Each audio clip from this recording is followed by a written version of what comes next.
Yes, and I even managed to gather some intelligence in the meantime. I'm quite the multitasker if I do say so myself. Okay, hard placing yourself, huh? I'm afraid I can't claim that as my strong suit. I prefer more stable methods, like placing bait in the water and waiting for the fish to come within reach. That's the kind of method I would count on. Calm and steady. Exactly the kind of person who would catch loads of fish. And I can be their assistant. With discretion, I'm sure. I'd probably use some sort of mechanical animal. Papa once bought me some small clockwork squirrels, mice, and such. When placed in the forest, they can attract others of their kind. I remember that you liked those too, didn't you? I did. And that would be a good way to go about it. If they're realistic enough, animals of the same kind will follow them all the way to the trap. What about you, Monsieur Neuvillette? I fear I do not have any related experience. That makes sense. You usually solve problems directly, without the use of any such tricks. But I do have one more question for you, Monsieur. If we were to create a trap now, how would you design it? I would like for it to be effective, but bring no harm to the prey. A more gentle trap would be ideal. Kind, as always. However, our intention doesn't necessarily change the containment device and the type of implement we need. Dude, I must say sorry. It's been really hard to get away from spoilers of the latest story quest. Like, it's not like super spoilery, but sometimes you add in something, you're like, whoa, I'm not gonna read that, oh my god, you know? If we wanted to kill the prey in one strike, we would need a powerful implement.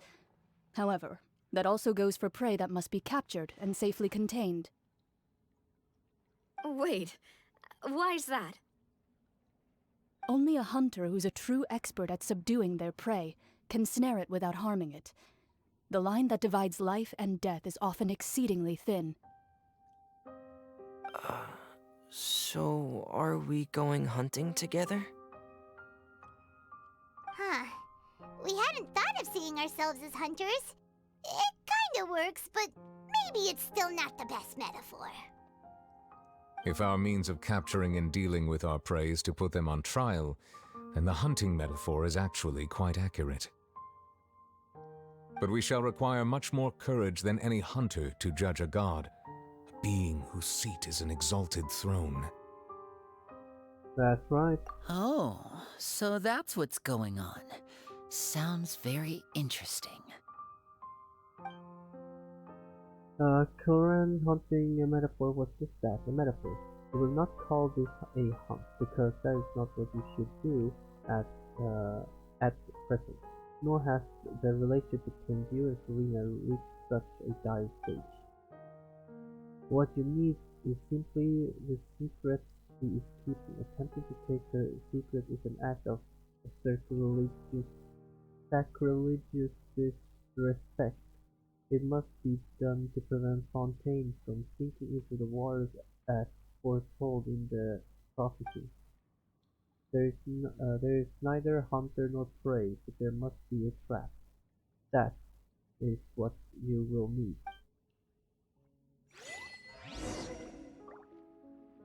Oh, awkward. Farina just stands there. Okay. Go back underground.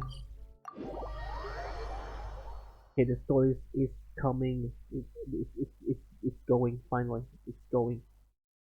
Not because it was not doing that before, but now it feels more intense. In my opinion. Wait, why is this one broken? Oh, I'm trying to pick up a snack, but it's broken. Ah, bye. Hopefully I remember to cut this. Okay. Here we go, I'm with it. Sorry, Granny.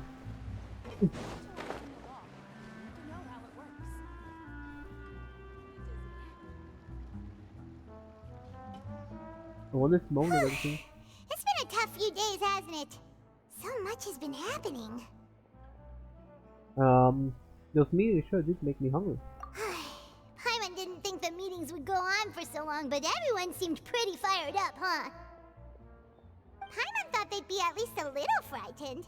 Well, Fremine was, now that Paimon thinks about it, but everyone else just looked a little surprised. Do you feel more confident after the meeting, Paimon? Well...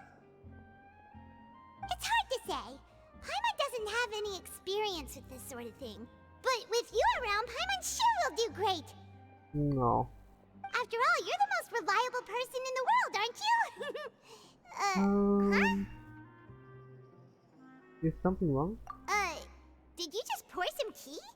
Paimon didn't notice you doing that at all. No, I didn't. Then what's that? Paimon's never seen that cup before.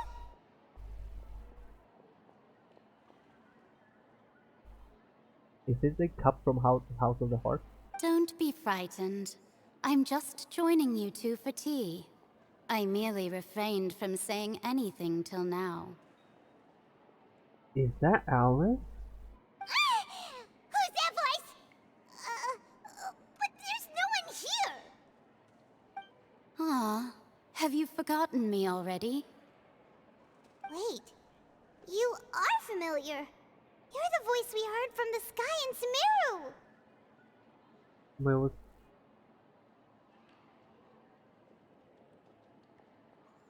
Oh.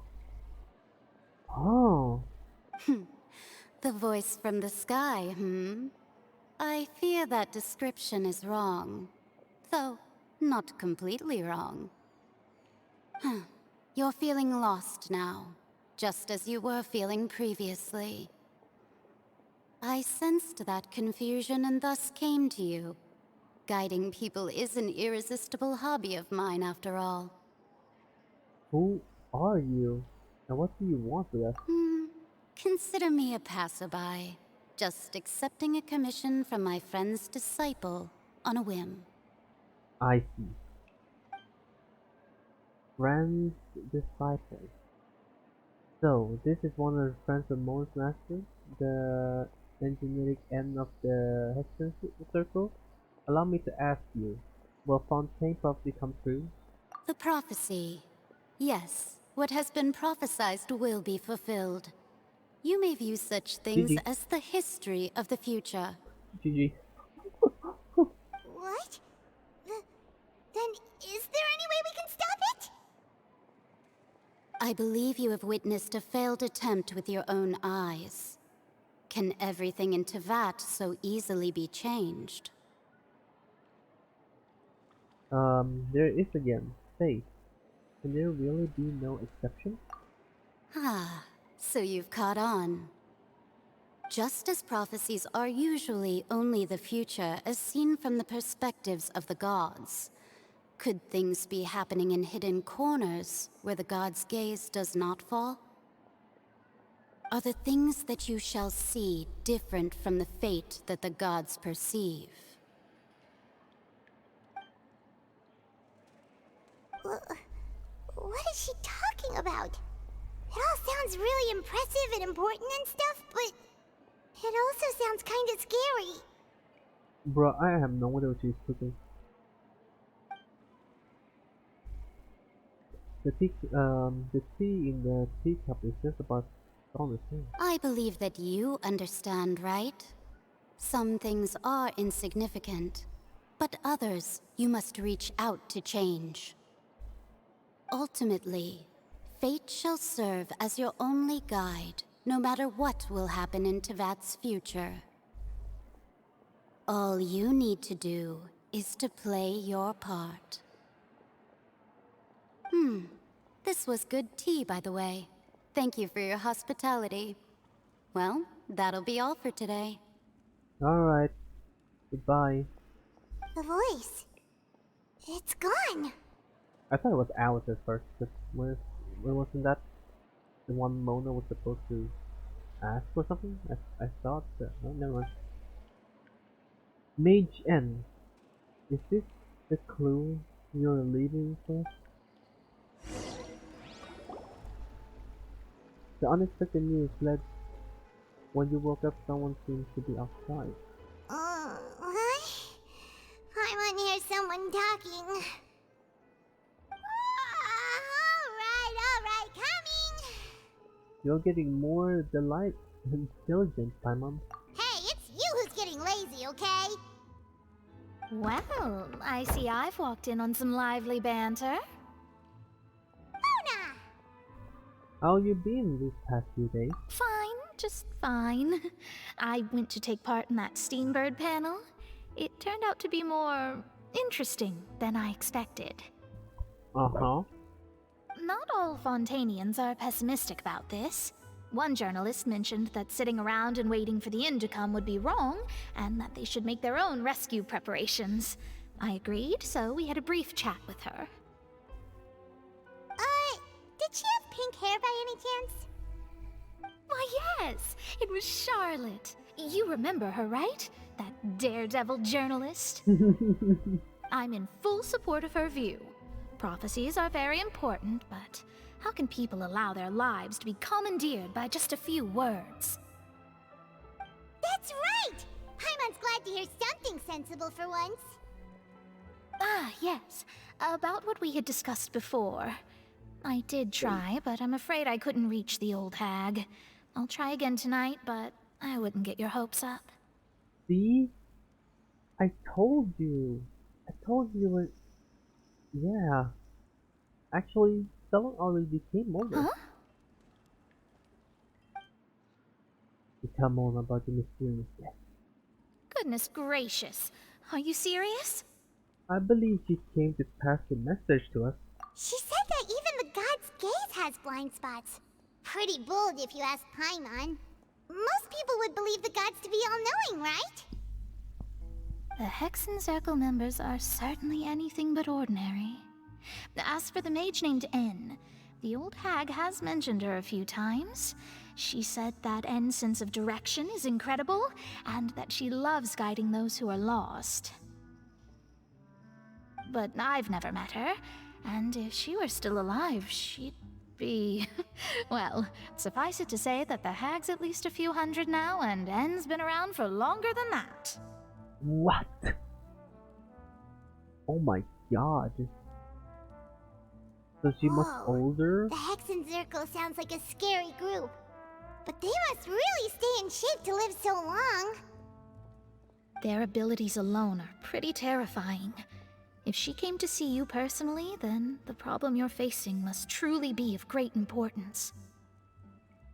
Well, it's not like Paimon could understand anything she said. I mean, the last time I remember, it was the end of this Fontaine story quest, right? Like, don't believe in everything you see. Like, she was trying to explain something like that. I don't remember the full quote that she told us, but it was very intriguing. Because apparently, you know how they say that guy is fake and everything. Yes, she was quite cryptic, but I suspect she means that there is still a way to turn things around. She didn't say when or what that would be, though, so... Perhaps it is something that you cannot know right now. True, her words were meant to as a help for him, but then will we really realize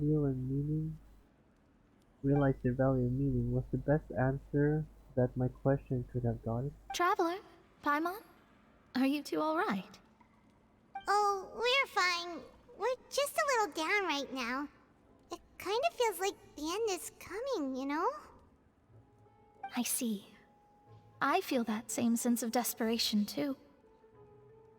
I guess you could consider me someone who has often witnessed fate. So far as I have seen, it cannot be swayed. But even so, I still hope for, and believe in, miracles. Astrology is eternal and rational, but fate may not be. It is cruel, but it can also be beautiful. Perhaps that's what En was trying to tell you. Not to lose heart, and to believe that what you are seeing playing out before you is not yet set in stone. I did originally think of steering clear of all this, but I couldn't. Even if this is all futile, I still wish to help everyone. If we don't struggle to the last, then how can we face the end when it comes? Huh. You do have a point. There I go, talking about astrological principles again. Sorry about that. The moment I start talking about work-related stuff. I need to get going.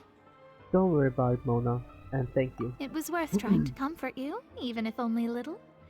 I believe that you'll help those who are struggling in the same way I did. We will try our best. I suppose that might be why we always seem to meet by coincidence.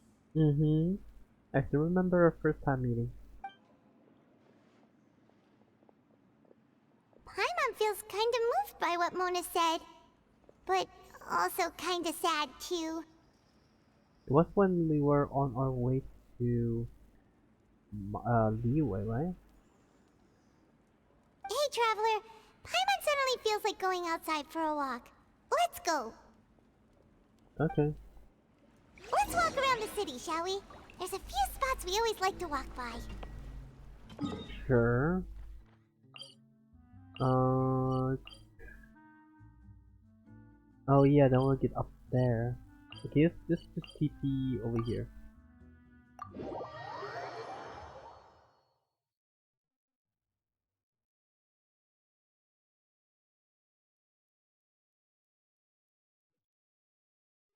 Huh?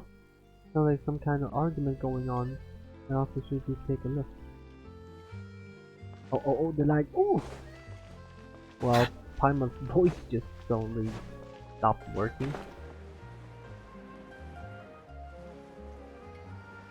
What is going on? Huh? Our names are written in this newspaper.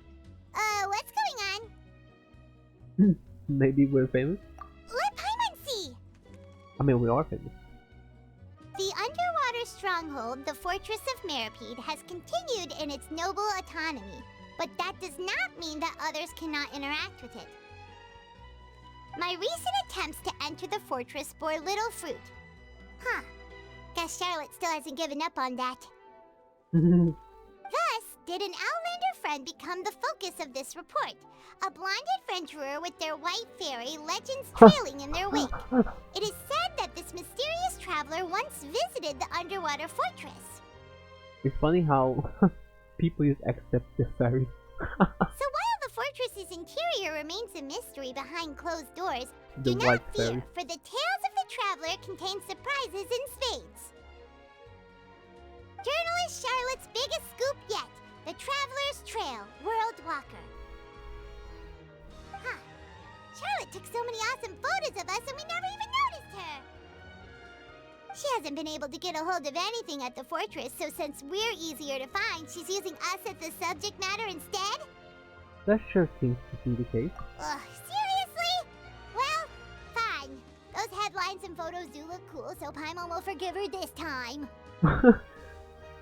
But next time, Paimon would take her on. What was the commotion? Or there was something going on, wasn't it?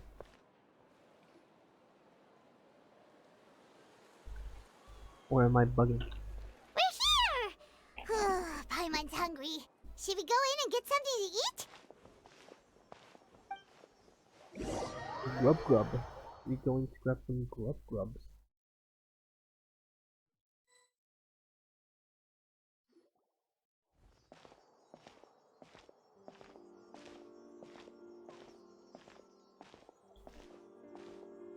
Hey, quick! Look! That's What? What? I didn't the notice. limited edition only 16 slices a day cake! Oh. Damn. It hasn't. Wait. It hasn't already sold out for the day. It was so delicious the last time we tried it. Despite the tense situation we were in, let's give it another go. I'm sure it'll be great. We can't let anyone get ahead of us. One slice of cake, please. Is that Sabine? Someone showed up after all. Oh, wait. Oh, never mind. You're the one from the Palais Mermonia. It's not Sabine. Oh, are you here to buy cake too? It was Sabine. It seems Monsieur Nervalette was right. You really can eat. First I thought it was not, because I remember another color, but then it was actually Sabine. I like how it was right the first time, and then second guess was just nah, and then it was. Wait, did he really say something like that? That's right. Even he has his own preferences when it comes to food. As for me, I love the cake and coffee here. Do you come here often? Usually every day. Every Damn. day? It's part of my daily schedule, apart from work. I shall have my cake and coffee. No. Why did I find that cute? I don't know. Then what if someone told you one day that this place would be closing soon, and you wouldn't get to eat cake here anymore? What would you think? Well, maybe find another place that would sell cake and coffee. But why would it close? Well, Paimon doesn't know either, but maybe the waters will rise tomorrow. You know, like in the prophecy. Oh, the prophecy. To be honest, I haven't paid much attention to that. No, still, even if there'd be no more cake tomorrow, that wouldn't keep me from having some today. Huh. Yeah, I mean, yeah. Damn. Okay. I don't know why I thought that was so deep. And also, is or Melody like part of Fontaine? Like, are they Fontainian? What do you know? Would they dissolve into water? Would they? No, it's the same for eating in general. You might not be able to eat tomorrow, but if you can do so today, then you should carry on. That's what people call living, you know.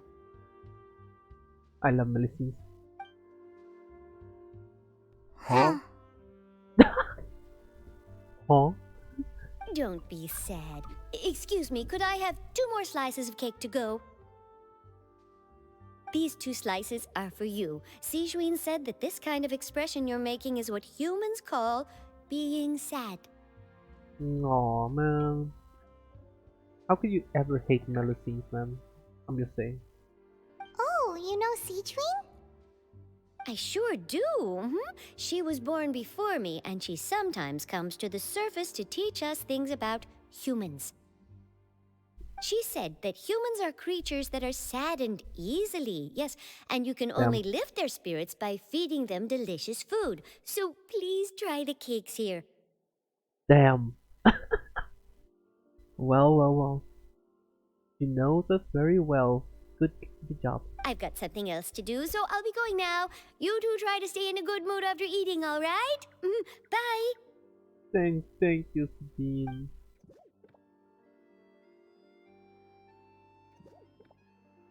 And there she goes. Are you not gonna say your line? Okay, Paimon hopes to see you later. Alright, let's dig in. Paimon's sure this cake will be delicious. Michelle glances at Paimon. It's more delicious than last time! And the flavor gets even better with a sip of tea. It sure would be nice if we could come again tomorrow. Oh my god, thank you, Paimon. I need to go make some tea. I felt like something was missing. It was tea. Sure would be nice if we could always eat delicious food here.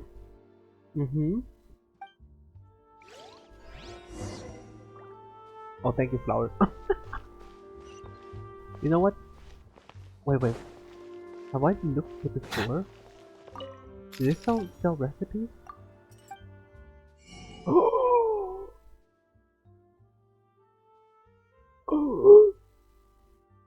Oh my god. Good sir. Good sir. Why have you been hiding here from me? You can hide the recipes like this? Oh, I can buy Fanta.